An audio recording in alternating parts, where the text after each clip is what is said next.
जैसा कि मैंने पहले कहा, अपने पहले वीडियोस में कहा कि भारत में जो शिक्षा प्रणाली है, जब से ये प्राइवेटाइज हो चुकी है, आए दिन सुनने में आ रहा है कि कई सरकारी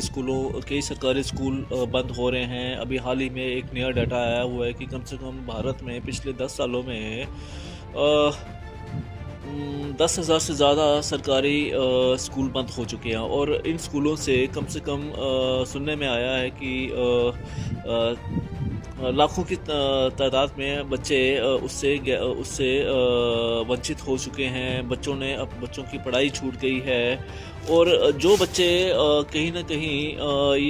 पढ़ रहे हैं, चाहे वो किसी प्राइवेट स्कूलों में पढ़ रहे हैं, पढ़ के आगे वो जब प्राइवेट इंस्टीट्यूट्स में अपनी प्रोफेशनल डिग्री के लिए जाते हैं, प्रोफेशनल कोर्स के लिए जाते हैं, तो उन प्रोफेशनल डिग्रीज़ के लिए जब उनको यूनिवर्सिटीज़ का चयन करना होता है, तो उन यूनिवर्सिटी का चयन उनके उनके मेरिट के आधार पे तो चलो होता ही होगा, लेकिन मेरिट के होने के बावजूद भी उनको जो फ़ीस देनी पड़ती है वो कम से कम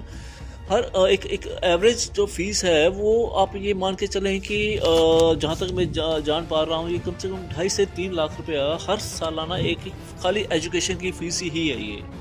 ये इसमें रहने का खर्च, उसमें खाने पीने का खर्च और रोज़मर्रा का खर्च शामिल नहीं है। और जो बच्चे ये परीक्षा पास करके एक एक एक एंट्रेंस पास करके इन संस्थानों में जाते हैं, और वहाँ पर जाके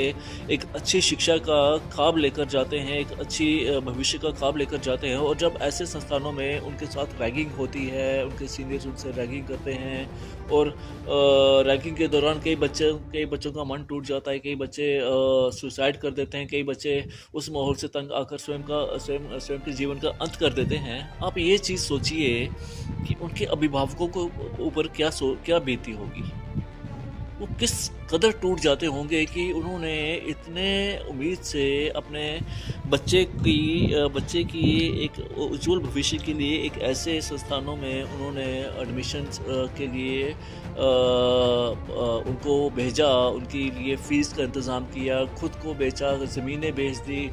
घर बाहर भेज दिए ताकि उनके बच्चों का भविष्य बन सके। ये हर एक माँ बाप चाहता है कि उसके बच्चे का भविष्य एक अच्छा बने। लेकिन जिस स्कूल में या जिस संस्थान में वो जाते हैं, क्या वहाँ के संस्थानों में ऐसी व्यवस्था है कि उनको एक परेशानी से मुक्त एक शिक्षा मिले, उनको एक अच्छा माहौल मिले, ताकि वो उनके बच्चे वहाँ पर अच्छे से पढ़ सकें, वहाँ पर कोई भेदभाव ना हो, उनके साथ कोई बदतमीज़ी ना हो। क्या ऐसा संभव होता है क्या? और जब ऐसा संभव नहीं होता, तो उनके बच्चे अपने जीवन का अंत कर देते हैं, और जब वे उनको कल को नमस्कार दोस्तों, जैसे कि मैंने अपने पिछले वीडियो में भारतीय कुछ ऐसे उच्च शिक्षा संस्थानों की बात की जो तकनीकी शिक्षा प्रदान करते हैं बच्चों को, और जहां पर बच्चे एडमिशन लेते हैं, जिनकी फ़ीस कई बार उनके पेरेंट्स की जेब से बाहर होती है, उनकी उनकी उनकी लिमिट से बाहर होती है। और जब वो वहाँ पर जाते हैं, वहाँ पर जाकर जब उनको वैसा माहौल नहीं मिलता पढ़ने का, जब उनके साथ रैगिंग होती है, या उनको वैसी वैसी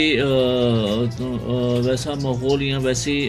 शिक्षा नहीं मिलती है, और वैसी शिक्षा प्रणाली नहीं मिलती है जिससे वो हताश होकर अपने जीवन का अंत कर देते हैं। उन माँ बाप के ऊपर क्या क्या बीती होगी, और उन माँ बापों पे क्या बीती होगी जिन्होंने पिछले 10 सालों में, मैं डाटा निकाल रहा हूँ कि पिछले 12 सालों में भारत में कम से कम प्राइमरी स्कूलों की मैं बात करूँ तो 1 लाख से ज़्यादा सरकारी प्राइमरी स्कूल बंद हो चुके हैं, जिसमें 6 से 17 वर्ष की आयु में पढ़ने वाले बच्चों में जो पढ़ने वाले बच्चे थे। और मज़े की बात ये है कि सरकार ने ये पिछले 10-12 सालों में नए शिक्षा संस्थान तो क्या ही खोले थे, नए प्राइमरी स्कूल तो क्या ही खोलने थे, उन्होंने जो खुले हुए थे उनको भी बंद कर दिया, कईयों को मर्ज कर दिया, और ऐसी जगह मर्ज हुए वो स्कूल की वहां तक बच्चों का पहुंच पाना ही असंभव था। मैं ये नहीं समझ पाया कि सरकार ने क्या सोच के ऐसा किया, चाहे अपनी कॉस्ट को कंट्रोल करने के लिए उसने ये वैसा किया होगा, या अपनी जो तनख्वाहें जा रही थी जो उन टीचरों के लिए, उसको बंद करने के लिए ऐसा किया, अपने बजट को करेक्ट करने के लिए ऐसा किया। लेकिन उन सरकारों को मैं ये पूछना चाहता हूँ, केंद्र में बैठी सरकार को पूछना चाहता हूँ, उन राज्य सरकारों को पूछना चाहता हूँ कि वो बच्चे जो 65 लाख जिनकी संख्या है, उनकी शिक्षा, क्या उनको शिक्षा का अधिकार नहीं था? और अगर नहीं था, तो आपने आपने उनको शुरू शुरू में शिक्षा के लिए क्यों प्रोत्साहित किया? क्यों आपने ये एक शायद मैं उनको ये याद दिला दूं कि 2001-2 में एक अभियान चला था कि स्कूल चले हम।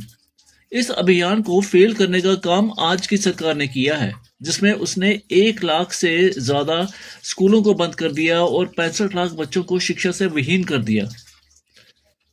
ये पता नहीं क्यों किया। मैंने कहीं सुना था कि अगर कहीं पर बच्चे शिक्षित होते हैं तो वो तार्किक हो जाते हैं, और जब वो तार्किक हो जाते हैं तो सरकार को उनके सवालों का जवाब नहीं मिलता। और आज मैं पिछले वीडियो में बात कर रहा था कि मैं उन बच्चों की बात कर रहा था जो उस शिक्षा के लिए आगे जाते हैं और वहां पर भी हताश होकर जब वो अपने जीवन का अंत कर देते हैं। तो हमारी शिक्षा प्रणाली या हमारी जो शिक्षा प्रणाली है वो किस तरफ जा रही है? हम कैसे विश्व के साथ टक्कर लेंगे? ऐसे जहां पर हम बच्चों की शिक्षा ही छीन रहे हैं। इसके लिए कौन